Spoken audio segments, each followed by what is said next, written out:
Boa tarde, meu nome é Carlos Henrique, sou aluno do segundo ano de informática do IFB Campus Guarabira. Estou aqui hoje no Espaço Cultural da Memória com um convidado para falar mais sobre as religiões de matrizes africanas. Boa tarde, meu nome é Francisco Cunha, formado em História pela UEPB Campus 3 Guarabira. Atualmente trabalho na Secretaria de Assistência Social, no Serviço de Convivência e Fortalecimento de Vínculo, onde sou instrutor de percussão e capoeira. Henrique, agradecer pelo convite e dizer que é uma satisfação em poder dialogar um pouco com vocês nesse período aqui que a gente tem um olhar voltado para o Dia da Consciência Negra, falar um pouco sobre as religiões de matriz africana. Bom, começar aqui o diálogo, né?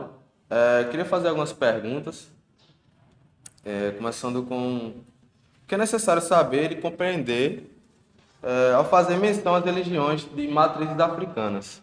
Bom, Henrique, esse assunto é um pouco delicado, a gente precisa, nesse primeiro momento, entender que só se pode falar daquilo que conhece. Então, assim, é importante, nesse primeiro momento, você conhecer, né, um pouco da história das religiões de matriz africana, a começar por compreender e buscar conhecimento para poder entender como é que essas religiões vieram para o nosso país, né? Ou seja, saber que essas religiões vieram com os escravos trazidos da África para o nosso país, onde é que foram escravizados. Ao mesmo tempo, né, fazer essa junção de conhecimento, né, que a gente tem essas religiões espalhadas por todo o país, né?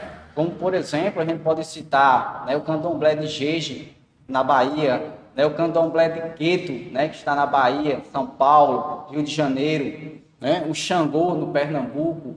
Então, assim, tambor de Minas, né, no Maranhão, no Paraná. Né? Então, assim, é importante que a gente conheça para poder dialogar sobre o assunto.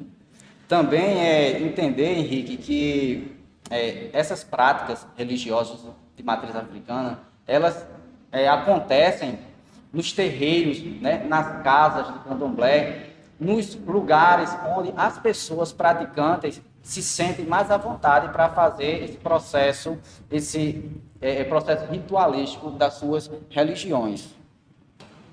Continuando aqui, no contexto atual, o que as religiões de matrizes africanas representam para as pessoas pretas?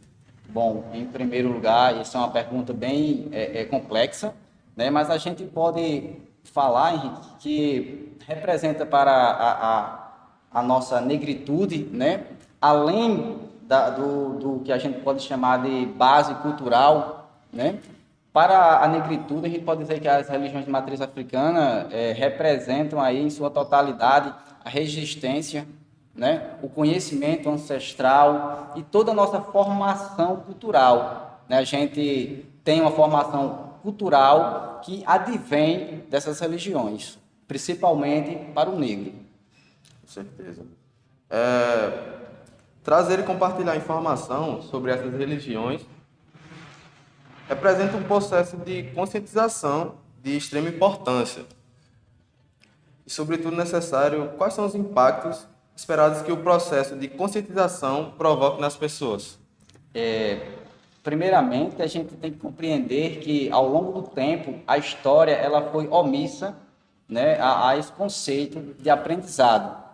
Por isso é importante que a gente foque na conscientização da base educacional, para que as nossas gerações e as gerações futuras possam compreender a importância da cultura afro-brasileira indígena nesse processo de religião, primeiramente, e para que a gente possa seguir respeitando que a base de tudo que a gente pode ter na sociedade é o respeito para com a diferença, para que não sejamos pessoas egocêntricas, certo? Então, assim, eu acredito que o mais importante sobre essa pergunta aí é a gente poder focar na educação para poder ter uma conscientização sobre o assunto e ter, né, futuramente um respaldo positivo, né, em meio à sociedade. Nos conte mais um pouco do trabalho que é feito aqui no grupo, do qual você participa ativamente. Bom, o serviço de convivência e fortalecimento de vínculo, né, falando desse trabalho aí, na Secretaria de Assistência Social, a gente sempre busca trabalhar temas transversais diversos. E no mês de novembro a gente trabalha a consciência negra, no qual a gente traz as representações artísticas para falar de uma maneira mais lúdica sobre o assunto. A exemplo da capoeira, né, do samba de roda e do maculelê. Então a gente reúne com os grupos de usuários do serviço, né, e trabalha essa parte teórica e prática. Tanto que já estamos preparando agora um trabalho sobre o maculelê, onde vamos fazer apresentações sobre essa dança, essa luta, né, que hoje é representada em forma de dança, mas que é uma luta afro-brasileira indígena. Conte-nos também um pouco sobre os caminhos, influências, contatos que lhe trouxeram ao maculelê. Bom, aí é importante que a gente saiba o caminho a trilhar e reconhecer, né, o nosso conhecimento a partir daquilo que a gente vai tendo acesso. Desde cedo eu tive a honra de aprender a capoeira, professor envergado, mestre envergado hoje, e então eu tive esse contato, né, da capoeira com a religião de matriz africana e também com o maculelê. Então, atualmente faço parte do grupo de capoeira Angola Palmares, onde trabalhamos a capoeira e também o maculelê. Então, eu tenho essa vivência de longas datas com a cultura afro-brasileira indígena. Certo. Ela é uma banda, sim? É referente ao serviço de convivência ou à prática do maculelê, né? Isso. O maculelê é uma luta, né, que surgiu na Bahia. Conta, né, a lenda do maculelê que um escravo fugido, né, das senzalas, muito ferido, foi acolhido por uma tribo indígena. Então essa tribo cuidou desse escravo, né, e uma certa vez toda a tribo saiu para caçar, deixando esse escravo na aldeia. Daí então uma tribo vizinha, rival, né, ela veio a atacar essa aldeia. E esse escravo ferido com 2 pedaços de madeira, de pau, que a gente chama hoje esgrimas, né, guerreou contra toda a tribo, vencendo a luta. Daí que vem a história do maculelê, que hoje a gente representa em forma teatral pela dança. Certo. Bem, passando um pouco agora para religiões de matrizes africanas, na sua opinião, por que as religiões de matrizes africanas são os principais alvos de intolerância religiosa no Brasil? Essa pergunta é complexa, mas o que eu posso dizer, Henrique, é que isso está atrelado ao egocentrismo humano, né? Porque por trás da religião existe o humano. Então, assim, historicamente, as religiões de matriz africana sempre sofreram o preconceito.